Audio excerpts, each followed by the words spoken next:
Smugglers and other international criminal gangs were said today to be switching to a trade in people. They were accused of being behind much of the illegal immigration into Britain. The intelligence services MI5 and MI6 will work with a specialist undercover police force which has been set up to take them on. Eric McInnes reports. Smuggling immigrants in the back of lorries like this is not new. What is the international crime syndicates now running the trade for big profits. Let me know if they go in, will you? Going in. In 7 years, the number of illegal immigrants being caught has increased tenfold. The rackets are more sophisticated. Ferry ports and the Channel Tunnel are now major routes in people trafficking. Many immigrants are being discovered with forged passports, a sign police intelligence officers believe of a flourishing criminal business. We're targeting the Mr. Bigs, the people who are making untold profits and causing untold misery to many people. The government is keen to stress that the criminals are their main target, not the immigrants who could pay thousands to enter the country and then be exploited for slave labour wages or even be forced into prostitution. We strongly welcome the shift in emphasis onto the criminal racketeers and agencies who prey on vulnerable immigrants and asylum seekers, and we obviously also want to see safeguards for those genuine asylum seekers. The new agency will spearhead Britain's contribution to tackling what is becoming a major international crime. Many of the Mr. Bigs come from as far afield as Colombia, Cuba. Even the Russian and Italian mafias are believed to be involved in the increasing trade in human misery. The aim is to identify those major criminal gangs involved and to thwart their activities. The new unit will also be able to call upon the assistance of the security services, MI5 and MI6. Eric McInnes, News at 10, Central London. There was more heartache today for relatives and friends of the daughter, mother and grandmother from the same Yorkshire family who were killed in the Luxor massacre in Egypt. One of the coffins was found to contain the body of someone quite unknown to them. Tomorrow's funeral had to be postponed. Our North of England correspondent Ben McCarthy reports.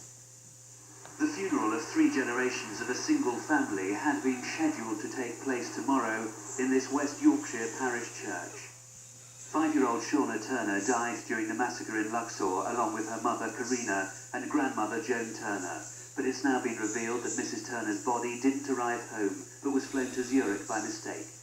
And the coroner's office says the body of a Swiss woman who was also killed in the massacre was brought to Britain and mistakenly identified as Mrs. Turner by one of her relatives. In the nature of some of the injuries, identification visually would present certain difficulties, and there are tremendous pressures on relatives undertaking that duty. The local vicar says the family have been deeply upset by the news. They're a lovely family, a close family, and because of that, I think this additional upset will hit them quite deep, and hence they need they need time and space to be alone. Officials here are well aware of the distress this appalling mistake has caused both sets of relatives as they mourn the loss of their loved ones. And the West Yorkshire coroner is anxious to resolve the situation swiftly so that funerals can finally take place sometime in the next few days. Ben McCarthy, News at 10, Halifax. More than 30 million people across the world are carrying the virus that causes AIDS, according to a United Nations report out today. The virus is spreading rapidly in parts of Eastern Europe and Africa, but the rate of infection in the West is falling. The United Nations said today it welcomed an Iraqi offer to allow inspections of state palaces to search for weapons of mass destruction. The inspectors have been refused access since they went back to Iraq last week. And another Japanese bank collapsed today after a rush of withdrawals from worried customers. Tokyo City Bank is the second to fail this week. The Japanese government said customers would not lose their money. Now, all this week we've had the spectacle of Winnie Mandela sitting before the Truth Commission in South Africa, while witness after witness has accused her of the most awful crimes, beatings and even killings. Tomorrow she's due in the witness box to start defending herself. Winnie, the divorced wife of Nelson Mandela, is still highly ambitious. She's running for deputy president of the ruling ANC. But how much will her popularity be damaged by the charges that she has children's blood on her hands? Tim Hewitt has our special report from Johannesburg. In Johannesburg today, Winnie Mandela again confronted her past.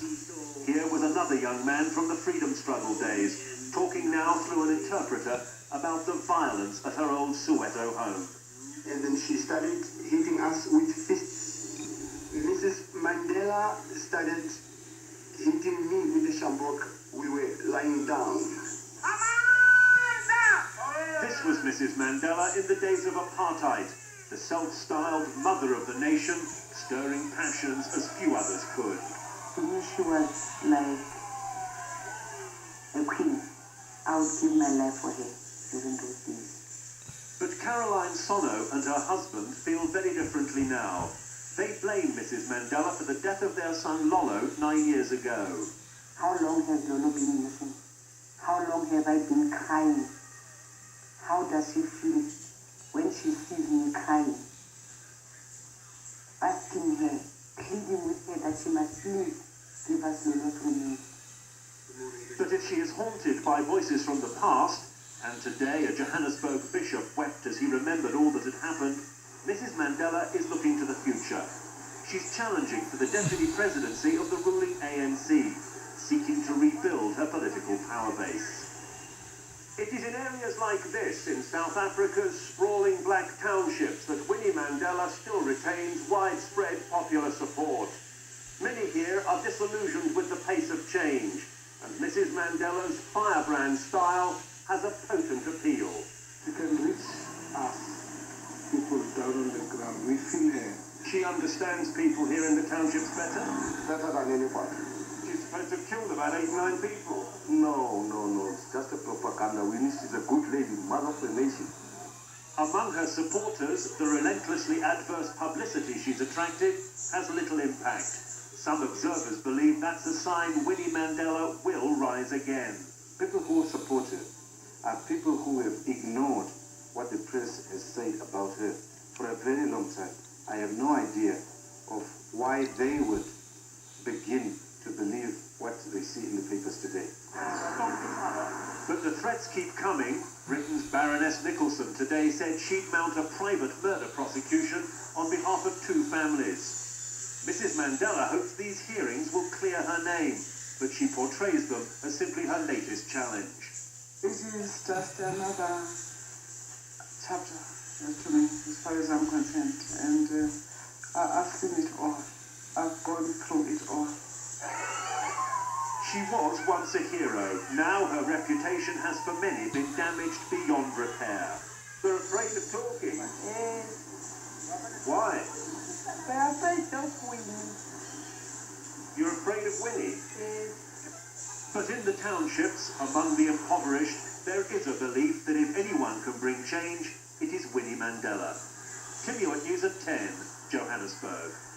Now, football, and it's all over for Newcastle in the European Champions League. They were beaten 1-0 tonight in Barcelona in a match they had to win, and win well if they were to have any chance of reaching the quarter-finals. Here's our sports reporter, Peter Staunton. An eerie atmosphere in the new camp. Barcelona's supporters staying away in their tens of thousands in protest of their team's poor form. The Newcastle faithful kept their spirits up despite the downpour, but before long, even their enthusiasm was waning. The Barcelona were running the Newcastle defence ragged.